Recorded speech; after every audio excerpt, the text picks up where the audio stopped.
So today we're going to try a fun little mental exercise and do something a little bit different. So while you're all cozy in your homes watching this, or chilling on your phone, or probably should be working, we're going to pretend that the event happened and our world is now overrun by zombies. Now, surely being martial artists, we would easily have the leg up on anyone who hasn't trained, right? I mean, we'd have the advantage of taking on the roaming and the rotting, or would we? Now, even though this scenario really isn't realistic at all, it was a fun and interesting exercise to think about what would be the best martial art to use against zombies. Okay, I mean, first things first, we're gonna have to acknowledge there's gonna be some suspension of disbelief here because zombies really don't make sense and they can't exist. I mean, truth of the matter is, The Walking Dead just doesn't, there's no blood flow, they can't talk, they can't move, they can't see. So we're just gonna put that aside and just kind of pretend for a minute that zombies actually do exist. Now with that being said, let's kind of establish what the rules for this video are going to be. Because all throughout media, there's different types of zombies. Those that can talk, that can run, that are just crawl, they eat brains, whatever. So for the purpose of this video, we're going to kind of do the more generic, more common type, the slow meandering zombies. They're rotting, they are just hungry, and if they bite you, you'll get infected. And if they get their blood on you, or if you got open cuts, we're going to assume you get infected too. So, and we're also going to apply the same general rule as the only way to kill them is to destroy the brain. So with that in set, we're going to kind of go along with those rules.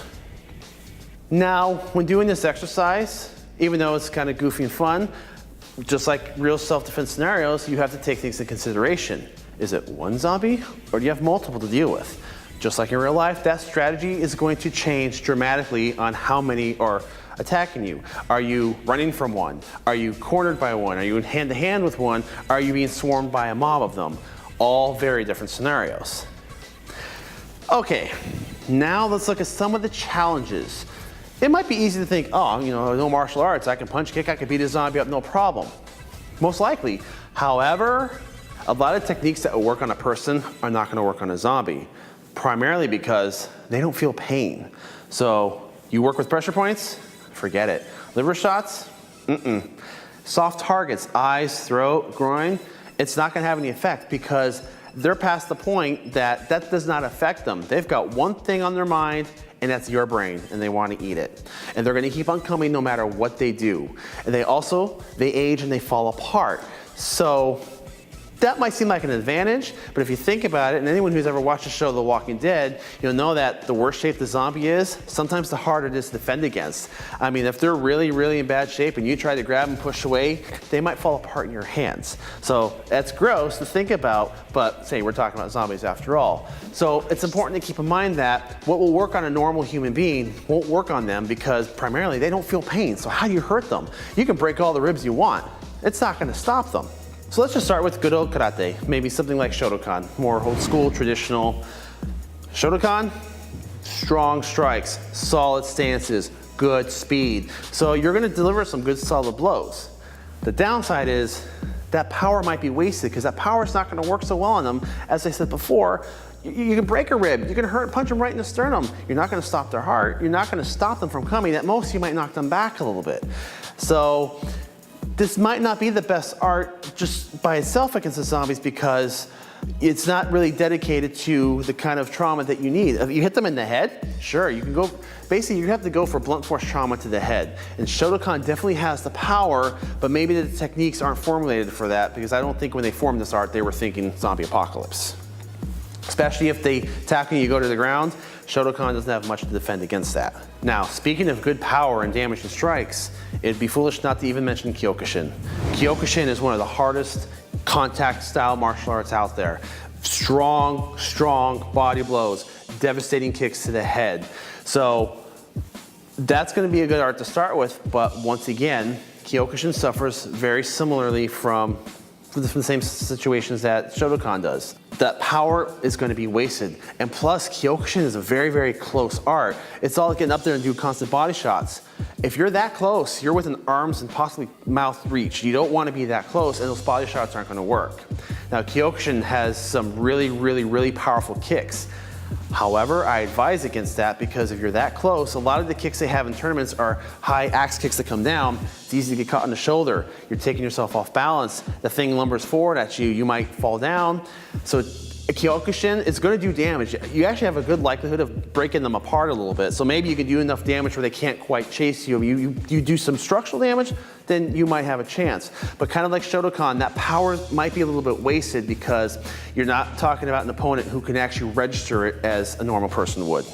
Now, I'd be foolish to leave this one out. American Kempo. This is my art. I've trained in this art. I love this art. It's known for its fast strikes, and now we're talking about an opponent that will just stand there for choreographed techniques. So you can do all you want to them. The problem is you might not do a whole lot. I love Kempo. It's designed to destroy joints. It's good vital target areas. It's designed for a street fight. But once again, the zombie's not going to respond to vital strikes. Yes, Kempo's got some blunt trauma to the head, but it doesn't quite have the power of Kyokushin does. So, and Kempo's at its most effective up close, way closer than you're gonna wanna be, most likely for a zombie, especially if there's multiple. So, as much as I wish this would be the best art, I'm not much of a better boat than anyone else is in the apocalypse because I don't think Kempo would be as effective as I would like it to be against a zombie apocalypse. It looks impressive, but it's not that effective against the dead. Okay, so at this point we've kind of established body strikes don't work so well because you have to deliver head trauma. I mean, you've got to destroy the brain. That's really the focus and your best chance of defending against the Walking Dead. So, okay, what about boxing? I mean, you're talking about a nice, good, solid art, shots to the face, shots to the head. That could work. Two problems I see with that though. One, you're getting really, really close. And not only that though is you're putting your hands in their face. Chances are you're not wearing boxing gloves in this scenario in the apocalypse, so you're probably gonna be boxing bare knuckle. Do you want your knuckles hitting zombie teeth? I wouldn't. And not only that though is, the head trauma is good, it's there, but you're gonna expend a lot of effort to do it. You know, yes, sure, zombies haven't trained, they don't spar, but you start boxing a few of them, you might get winded pretty quick. You might have enough endurance to last a while, but you're still expelling a lot of effort to do some damage that might not be quite enough. And again, it's a much closer range that I'm comfortable with. You guys might disagree, but to me, I would not approach a zombie with boxing. So far, we're not doing so well during this apocalypse, are we? All these arts I've mentioned so far are fantastic arts, but again, we're talking about a creature that doesn't respond the same way as a normal human would. All right, so what about Muay Thai? Okay, I see some potential with this one. It's got the same concerns I have with boxing in terms of you're still gonna get kind of pretty close contact, and I still would not want any bare knuckles hitting the zombie's face. But Muay Thai's got some devastating leg kicks with it and some great footwork like boxing would have as well. So something like a teep might be really good at keeping them at bay. So if they're coming up on you, you threw a couple kicks, front kicks, teeps, you can probably push them back a little bit. Muay Thai also has some devastating leg kicks. You've got a rotting person coming after you and you drop that dropping shin kick, there's a good chance you're gonna break that leg. Well, okay, good, the zombie can't chase you anymore. Not bad. So Muay Thai, I would say, has a pretty fair chance. I don't know if I would rely on it 100% on its own, but it could do some damage, at least enough, hit him a few times, get him off of you so that you can escape. Now, since we're talking about powerful kicks, I couldn't possibly leave out Taekwondo or the Korean arts. They are known for their kicks, their powerful displays, acrobatics, their speed. This might actually be an asset during the zombie apocalypse. Now, Taekwondo is also known for a lot of competition, but what art do you know that focuses on head kicks any more than Taekwondo? So the speed's gonna be an asset, the power's gonna be an asset, and you probably will deliver some good head trauma, and also possibly with multiple attackers. So if you've got a couple zombies around you, switching up kicks, back, forth, round kicks, spin kicks, might actually be an asset. The downfall is you're going to expend your energy quickly. I mean, the people I know who train in Taekwondo, they train hard and they get a workout, but by the end of a sparring session, they're exhausted because there's a lot of energy expelled because of that power and speed and accuracy. So yes, this could be an effective art, but I think you're gonna kind of suffer on the longevity side of it. It'd be good for maybe a couple zombies, but if you've got a swarm, you got a problem. And I also just kind of want to add to any of the kicking arts I've mentioned, the headshots are going to be risky for kicks, just because you're compromising balance potentially, and you don't want to get your foot caught on the shoulder or anything. I mean, they're not going to counter grab or do anything like that, but you never know. So it's just kicking that high above the head presents some risks, but if you're good at it and you've got the power, it could be an asset to you. Okay, I'm sure a lot of people are waiting for this one. Brazilian Jiu-Jitsu / wrestling. I'm sorry, I'm gonna have to say no on this one. Not because I don't like the art. I love Brazilian Jiu-Jitsu. It is a fantastic art, and you're gonna tear up a person using it. But let's take a close look at this with a zombie. Do you want to roll on the ground with a rotting corpse? I don't. Because you've got some serious considerations here. We talked about the dangers of close contact. You're not gonna get any closer contact in Brazilian Jiu-Jitsu and ground fighting. You're not gonna be able to submit them. The Kimura is not gonna work. The Scarfle is not gonna work. You're not gonna be able to choke them out. You wanna do side control? You wanna wrap your body around their snapping jaws? I don't. So I don't think it's really good for that part of it, and I don't want to be on the ground if there's multiple, because you're not going to be getting back up. They start piling on you, you're done. Now, where it will work, and I think is an asset, is Brazilian Jiu-Jitsu has some great reversals. Again, if you watched any zombie movie or TV show, there's always one character who falls to the ground and the zombie drops on top of them and they're holding them up and the jaws are snapping and they're freaking out. That's where Brazilian Jiu-Jitsu will shine. You get someone on top of you, you flip them over, you get a reversal, that's gonna be awesome. You're gonna have some great escapes for that. But don't stay there and grapple with them. Don't grapple with them. Get out, get up, get out. Okay? Kung Fu. Okay, this one has some considerations too. I think it shares a lot of similarities to karate in that it's great power and great motion and fluid and powerful, but just like karate, a lot of the damage is not going to be felt. Again, they don't feel pain. Now what may be effective is maybe like some of the wushu competitions, arts that have big sweeping motions with weapons that actually very acrobatic and can clear the area. I wouldn't necessarily say stand and fight, but that might be good to get out of a scenario, especially in a swarm. So you might have some potential here to escape. Speaking of Kung Fu, we gotta look at Wing Chun. Wing Chun is very, very powerful, very, very quick. It's got great techniques. It's got great balance, and you're gonna stay on your feet. However, once again, close range. And also Wing Chun is very well known for its fast chain punching, but where do those chain punches go? Do you want your hands hitting their mouth and their head? I don't think that's a good idea. You're gonna do a good job driving them back. And especially if it's one-on-one, that zombie's toast. You're gonna knock them down, you're good. But how does it work against multiple zombies? Again, since Wing Chun is a close range art, it's great for self-defense, it's great for a human being, but you punch a corpse, you can chain punch them all you want. You're just gonna get some bloody knuckles and an infection for your hard work. So Wing Chun is awesome, but may not be ideal for the zombie apocalypse. Don't feel bad all you guys out there, I dissed my art too. What about drunken style? This was a little bit of a different approach. Couple of things. One, well, first of all, it depends. Have you been fighting a lot of them already? Do you have their gunk all over you? Are you dirty? If you study drunken style and you're out there wandering like this, they might mistake you for one of them, so you might even just blend in.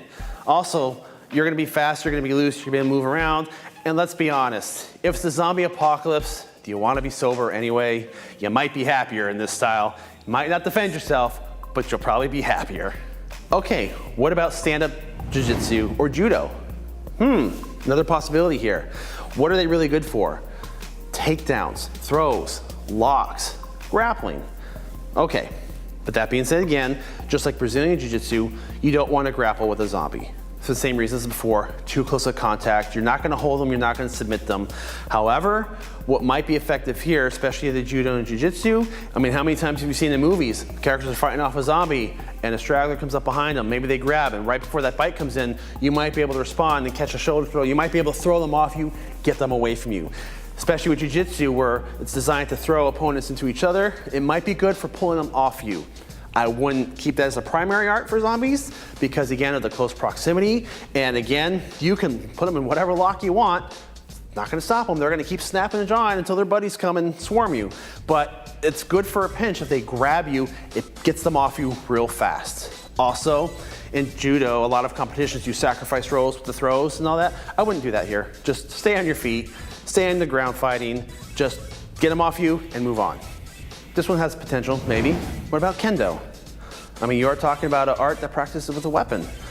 Now, if you go back to its more, more traditional roots, you might have a chance. I mean, I wouldn't mind having a sword during the apocalypse. It gives you a lot of trauma to the head, and it's quick, and as long as you learn the technique, you'll be good. The thing with kendo is, kendo these days focuses a lot on competition and sport. And I don't know about you, I don't think zombies care so much about keeping score. So a sword art with some sword discipline would be awesome. whether that be kendo or not, but that definitely has some potential right there. But since we're talking about weapon arts, I have to throw this one out there. What about eskrima or any form of stick art? Now you're talking about blunt force trauma, big time, speed. Especially with sticks, they're not going to get stuck in the head. I mean, how many times have you watched a movie, a character throws a hammer or a hatchet and it gets stuck and they're pulling? No problem with eskrima. You just beat them until they fall apart. And you can also replace them with machetes, you know, the same techniques. And I might be fine with 2 machetes during a zombie apocalypse, especially with the speed and technique involved. You might be able to even take on a bunch of them. So you've got your blunt force, you've got your hackney force, you've got your speed. Honestly, I wouldn't mind eskrima at all. It's got some definite possibilities. Honestly, a lot of weapon arts are going to give you a leg up at this point. So, okay, I've spent most of this video dissing all these arts, so I'm sorry if I've offended anybody out there. But again, we're talking about zombies and people who aren't going to feel pain. So a lot of arts aren't going to be as effective as we would like. But if I had to choose right now, what would my recommendations be? Ideally, I'm thinking some sort of a weapon art, a eskrima or a sword could be your primary art because you're going to need that speed and you're going to need a tool to do some damage. Maybe have some judo mixed in and really focus more on just the takedowns, the throws, and getting them off of you. A little bit of taekwondo or Muay Thai. Get a couple of kicks in there so that if they do approach you too quickly, get too close, get some kicks to knock them back. And it never hurts to know some Brazilian Jiu-Jitsu, but focus on the reversals and the escapes. Don't worry about the submissions. They're not going to work here. So the eskrima mixed with judo, mixed with a kicking art and some Brazilian Jiu-Jitsu is probably a winner in my book. So I hope that all of you found this as fun of an exercise as I did. I know it's not a realistic scenario, but it is a good mental practice to analyze different situations, even fictional ones, and discuss what arts might be beneficial given certain circumstances.